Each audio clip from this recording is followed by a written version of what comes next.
Eu MC Saed, então rolê comigo na comunidade. Chegando lá, ele me apresentou a novinha. Me deu logo um papo reto. Falou assim, ó, essa novinha gosta pra caralho. Eu falei, mentira. Ele falou verdade. Eu tirei a novinha de cima e embaixo e falei, ele tá de caô. Papo vai, papo vem. Consegui arrastar a novinha pra dentro do carro, tá ligado? Aí ela mandou assim pra mim, ó. Deixa eu fazer o que tu gosta. Deixa. Que isso, novinha? Que isso? Que isso, novinha? Que isso? Que isso, novinha? Que isso? Volta pra lá. Que isso, novinha? Que isso? O bagulho foi ficando envolvente. Aí ela mandou assim, ó. Beija na minha bochecha. Que isso, novinha? Que isso? Que isso, novinha? Que isso? Que isso, novinha? Que isso? Que isso, novinha? Que isso?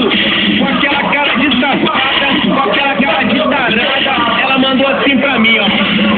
Se eu cantar, tu se importa? Que isso, novinha? Que isso? Que isso, novinha? Que isso? Que isso, novinha? Que isso? Que isso, novinha? Que isso? O bagulho foi ficando doido, o bagulho foi ficando louco, o vidro do carro já tava ficando embaçado, e ela mandou assim pra mim, ó. Me pega safado. Que isso, novinha? Que isso? Que isso, novinha? Que isso? Que isso, novinha? Que isso?